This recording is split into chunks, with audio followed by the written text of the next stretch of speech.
Trump n'avait absolument jamais imaginé dans ses pires cauchemars que l'Iran frapperait ses forces militaires, les intérêts américains stratégiques et ses alliés régionaux avec une telle puissance dévastatrice et une telle détermination implacable. Le Hezbollah affirme avoir abattu au moins un hélicoptère israélien et encerclé complètement les survivants au sol. Voyant ce désastre se dérouler, les autres soldats israéliens présents ont fui honteusement par la mer, abandonnant leurs camarades. Cette embuscade spectaculaire s'est produite après que les Israéliens aient tenté d'infiltrer la vallée de la Bekaa au Liban. Tel Aviv reçoit aujourd'hui le traitement de Gaza sous les frappes iraniennes et Donald Trump, réalisant qu'il s'est lui-même enfoncé dans un bourbier dont il ne peut s'extraire, multiplie les publications désespérées sur Truth Social, cherchant désespérément n'importe quelle excuse pour déclarer victoire et fuir. Donald Trump a toujours été un personnage déséquilibré mentalement, nous le savions tous depuis longtemps, mais la douleur auto-infligée qu'il s'est imposée avec cette guerre contre l'Iran semble avoir aggravé considérablement son déséquilibre mental, d'où ses déclarations encore plus folles et déconnectées de la réalité qui apparaissent quotidiennement sur son réseau social préféré. Il cherche littéralement n'importe quelle excuse, n'importe quel prétexte pour revendiquer une victoire imaginaire et quitter ce champ de bataille qui tourne au désastre pour les États-Unis et Israël. Son dernier message posté sur Truth Social en est l'exemple parfait et pathétique. Pendant ce temps, de plus en plus de preuves de mort et de destruction massive émergent progressivement de la colonie sioniste, malgré la censure draconienne imposée sur les reportages concernant les dommages causés par les missiles iraniens qui pleuvent méthodiquement sur les infrastructures militaires et civiles israéliennes. Au Liban, les combattants du Hezbollah continuent de frapper les terroristes israéliens et ont même tendu une embuscade spectaculaire la nuit dernière dans un style digne d'Hollywood. Les détails de cette embuscade impliquant 3 hélicoptères israéliens sont absolument remarquables et méritent d'être racontés en détail. Je suis Morin Macmour, analyste géopolitique et de la finance, et comme d'habitude, vous êtes sur ma chaîne YouTube.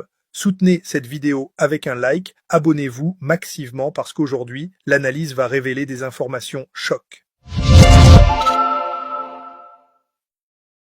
Une chaîne médiatique américaine explique également le lien possible entre l'attaque de Trump contre l'Iran et une révélation extrêmement sérieuse concernant son implication dans les dossiers Epstein sur les abus sexuels de mineurs, ce qui pourrait expliquer en partie son comportement erratique et sa volonté désespérée de détourner l'attention publique américaine. Trump n'avait absolument jamais imaginé dans ses pires cauchemars que l'Iran frapperait ses forces militaires, les intérêts américains stratégiques et ses alliés régionaux avec une telle puissance dévastatrice et une telle détermination implacable. Maintenant qu'il a finalement réalisé qu'il s'est lui-même forcé dans ce qui ressemble de plus en plus à un bourbier comparable au Vietnam ou à l'Afghanistan, il veut désespérément trouver une porte de sortie honorable qui n'existe tout simplement pas. Publiquement, il veut bien sûr maintenir sa posture agressive habituelle de dur à cuire qui ne recule jamais, l'image qu'il cultive depuis des décennies. Mais si vous lisez attentivement entre les lignes de ses messages sur les réseaux sociaux, si vous analysez la rhétorique qu'il utilise et les formulations qu'il choisit, vous comprendrez immédiatement qu'il est profondément effrayé par la tournure que prennent les événements. Le président iranien Massoud Pezeshkian avait clairement dit aux pays arabes de la région que l'Iran ne les attaquerait absolument pas tant que leur sol ne serait pas utilisé activement pour attaquer l'Iran, ce qui est une position parfaitement raisonnable et légitime de défense nationale. Cette déclaration était une main tendue diplomatique vers les États du Golfe pour les encourager à rester neutres dans ce conflit qui ne les concerne pas directement. Trump, dans son désespoir pathétique de trouver n'importe quelle excuse pour déclarer victoire, a été extrêmement rapide à interpréter complètement de travers cette déclaration iranienne, proclamant publiquement que l'Iran s'était excusé auprès des pays du Moyen-Orient et que c'était possible uniquement grâce à son message sur les réseaux sociaux qui avait averti que l'Iran serait frappé durement s'il ne se rendait pas immédiatement. Pouvez-vous imaginer le niveau de désespoir absolu de cet homme pour créer littéralement n'importe quelle excuse afin de cesser de faire face au pilonnage systématique que lui inflige l'Iran jour après jour?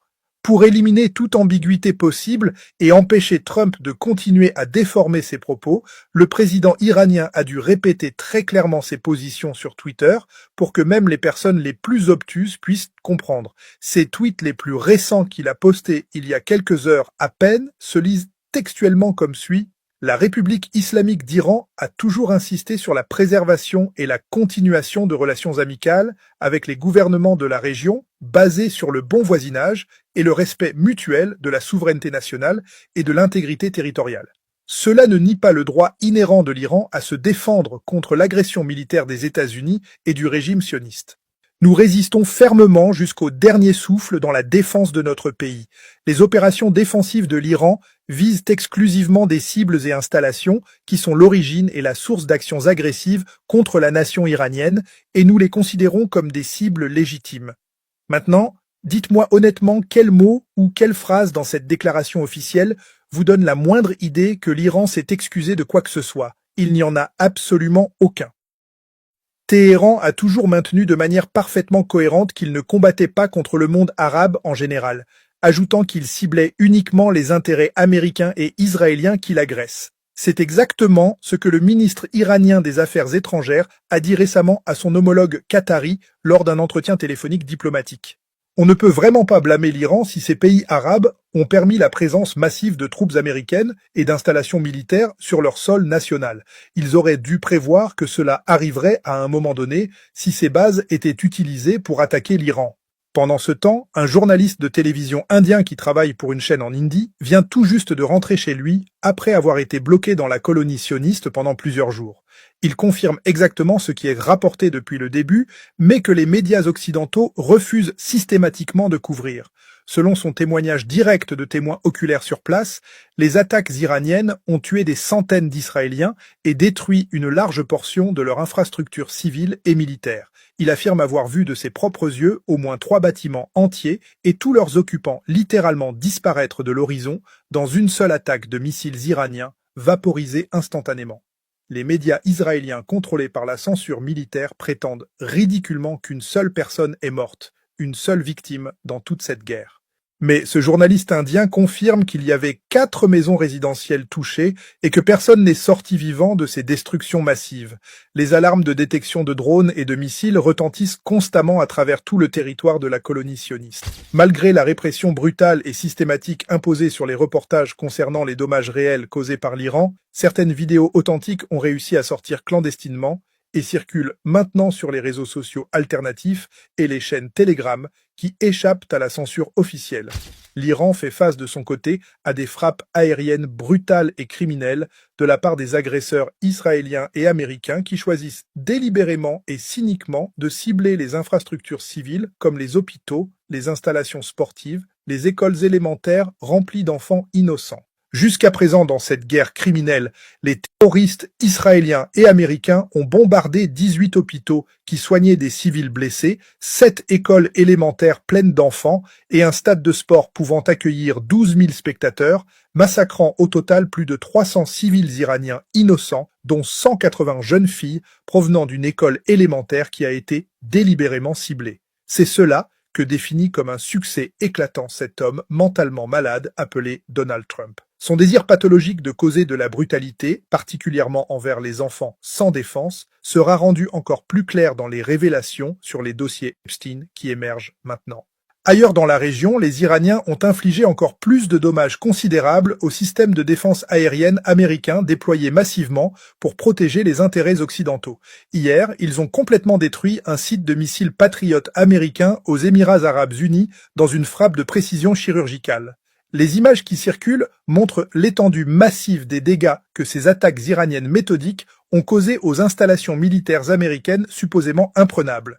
Mais l'histoire la plus remarquable et spectaculaire de la résistance est émergée du Liban la nuit dernière, quand un groupe de combattants du Hezbollah a tendu une embuscade aux terroristes israéliens dans un style digne d'un film d'action hollywoodien après qu'ils aient tenté d'atterrir dans l'obscurité de la nuit pour une opération d'infiltration clandestine. Le Hezbollah affirme avoir abattu au moins un hélicoptère israélien et encerclé complètement les survivants au sol. Voyant ce désastre se dérouler, les autres soldats israéliens présents ont fui honteusement par la mer, abandonnant leurs camarades. Cette embuscade spectaculaire s'est produite après que les Israéliens aient tenté d'infiltrer la vallée de la Beka au Liban. Les combattants du Hezbollah infligent visiblement des douleurs considérables aux terroristes israéliens, malgré toutes leurs limitations en armement et en effectifs comparés à l'armée israélienne massivement équipée.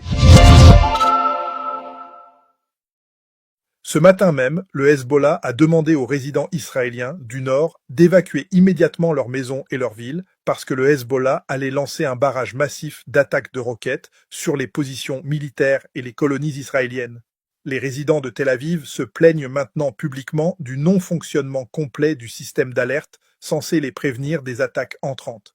La chaîne de télévision israélienne Canal 14 a rapporté que la raison principale de cette défaillance catastrophique du système d'alerte de la colonie sioniste est largement due au fait que l'Iran a complètement détruit les radars américains de troisième génération déployés en Jordanie et à travers tout le golfe Persique, aveuglant effectivement les défenses israéliennes.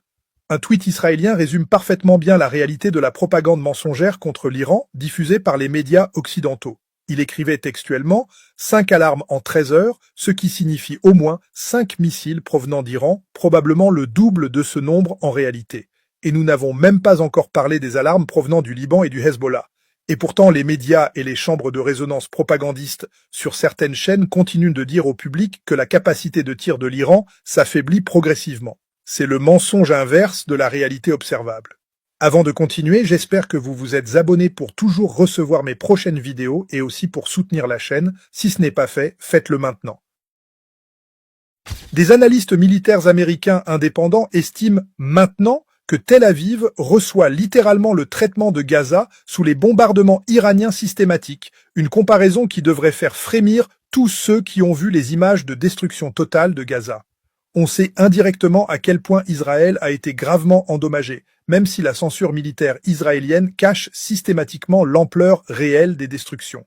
Les autorités israéliennes prétendent, de manière ridicule, abattre 90 à 95% des missiles iraniens entrants. Vraiment ?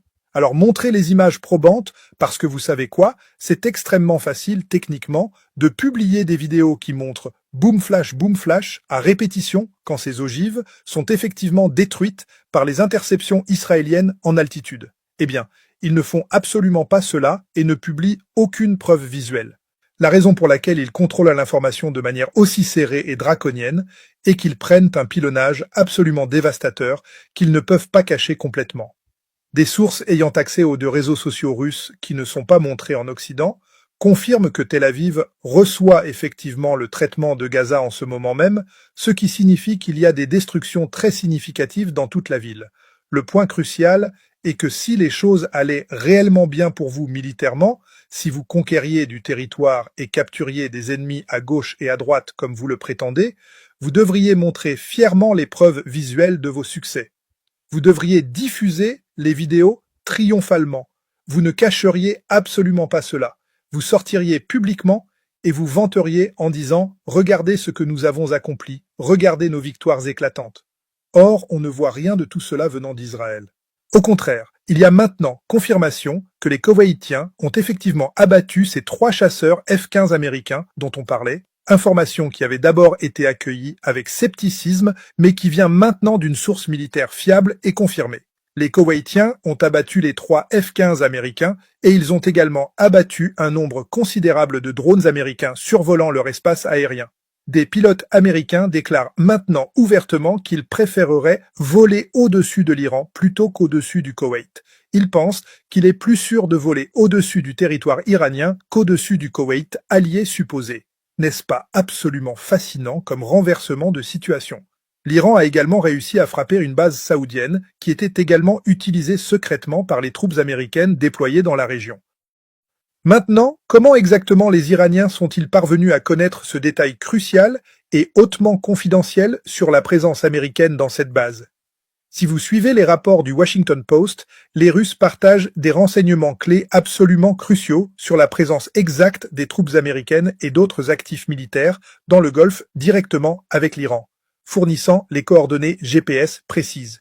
Mais Trump ne veut absolument pas parler de cette coopération russo-iranienne embarrassante pour lui, donc il refuse catégoriquement de répondre aux questions des journalistes sur ce sujet brûlant. Vous savez pourquoi il refuse? Parce qu'il ne peut rien faire de substantiel contre les Russes puissants qui le dépassent stratégiquement.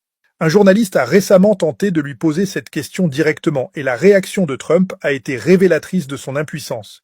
Monsieur le président Trump, il semble que les Russes aident l'Iran à cibler et attaquer les Américains. Trump a répondu avec une agressivité défensive. Puis-je être honnête? J'ai beaucoup de respect pour vous. Vous avez toujours été très gentil avec moi, mais quelle question stupide vous posez là en ce moment? Nous parlons d'autre chose. Est-ce qu'on peut garder ça peut-être pour un autre moment? Regardez maintenant ce que l'ancien président russe Dmitri Medvedev a déclaré publiquement sur cette situation dans un message cinglant. Il a écrit textuellement: les pays arabes du Golfe ont permis l'installation de bases américaines sur leur territoire national. Naïvement, ils s'attendaient à recevoir une protection militaire de la part de ces bases. Comme c'est faux et ridicule. Les États-Unis les utilisent simplement comme boucliers humains, tout en ne protégeant réellement qu'un seul pays qui est Israël. Réfléchissez longuement et sérieusement pour savoir si vous avez vraiment besoin de ces bases américaines sur votre sol. Elles ne constituent pas une protection pour vous. Elles sont au contraire une menace directe pour votre sécurité nationale. C'est une déclaration diplomatique extrêmement forte qui devrait faire réfléchir profondément tous les dirigeants arabes. Trump peut s'adonner à autant de pitreries médiatiques et de déclarations farfelues qu'il le souhaite sur ses réseaux sociaux préférés, mais il ne peut absolument pas changer le résultat final de ses actions criminelles contre l'Iran et leurs conséquences dévastatrices pour les intérêts américains. C'est maintenant aux électeurs américains de décider s'ils exigent sa destitution immédiate pour ce qu'il a fait aux intérêts stratégiques et à la sécurité de son propre pays et de ses troupes déployées dans la région.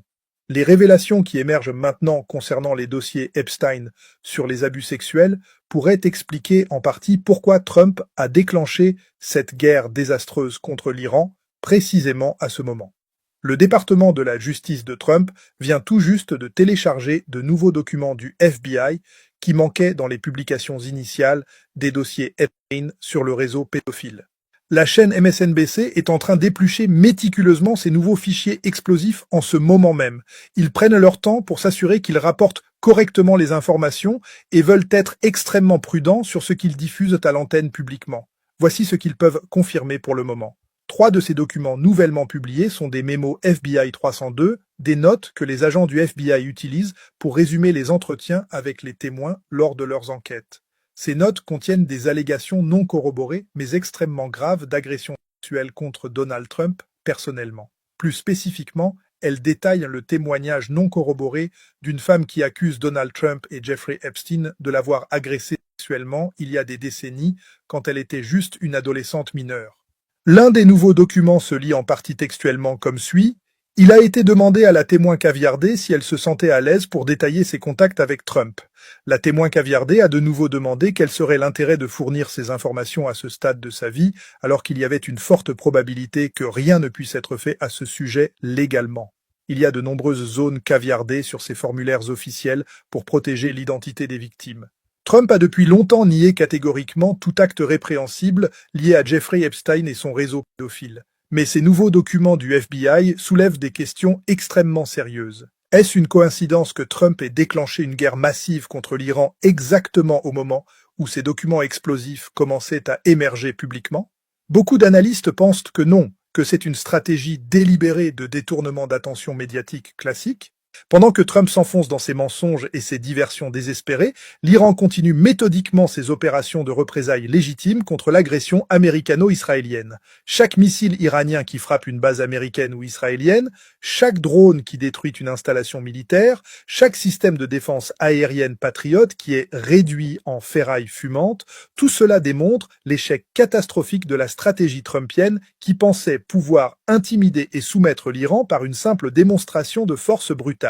L'Iran a prouvé au monde entier qu'il ne se soumettra jamais à l'intimidation impérialiste, qu'il défendra sa souveraineté nationale jusqu'au dernier souffle comme l'a promis le président Pezeshkian, et qu'il possède les capacités militaires, technologiques et stratégiques pour infliger des coups insoutenables à ses agresseurs.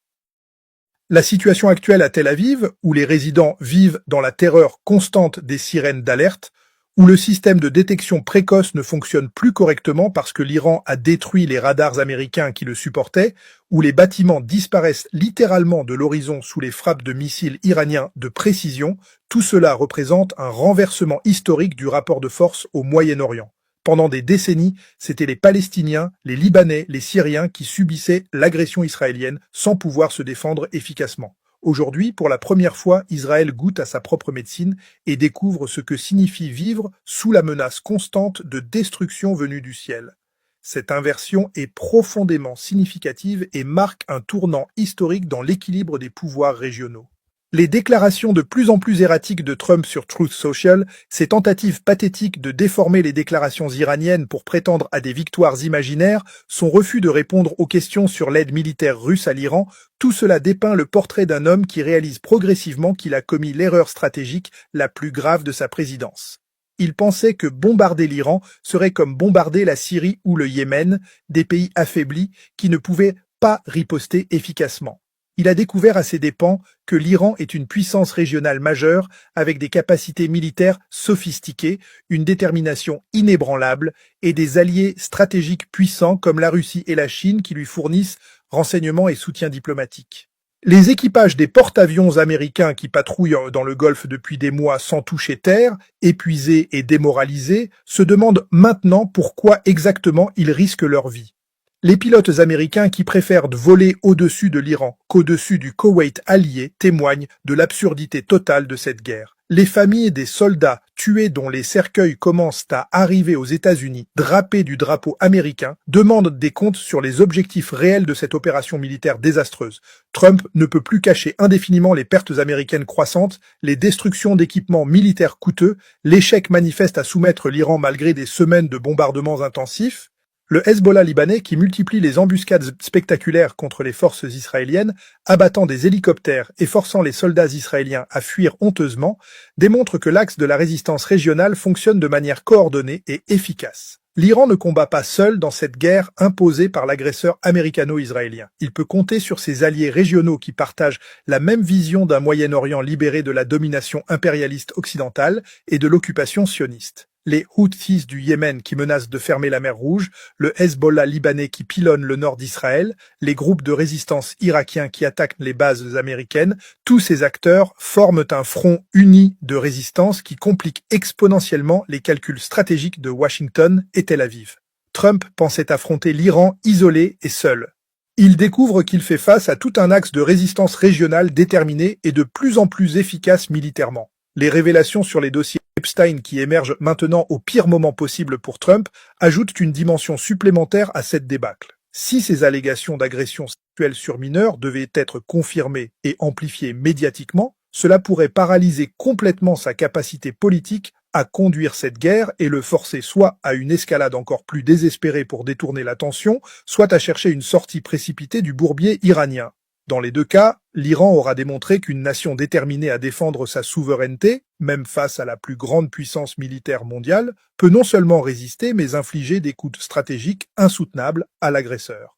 Les images de Tel Aviv recevant le traitement de Gaza, de systèmes patriotes américains détruits, de F-15 abattus par les alliés arabes censés soutenir l'opération, de radars américains en Jordanie réduits en cendres, tout cela restera dans l'histoire comme le moment où l'hubris impériale américaine s'est fracassée contre la détermination d'une civilisation millénaire qui refuse de se soumettre. Trump peut continuer à publier ses messages délirants sur Truth Social, cherchant désespérément une porte de sortie honorable qui n'existe pas. L'Iran continuera méthodiquement ses opérations défensives légitimes jusqu'à ce que l'agression cesse complètement et que les dernières troupes américaines quittent la région. C'est la seule issue possible à cette guerre que Trump aurait dû éviter, mais qu'il a provoquée par arrogance, et maintenant il en paie le prix politique, militaire et bientôt peut-être juridique, avec ses révélations explosives sur Epstein qui refont surface au pire moment pour lui.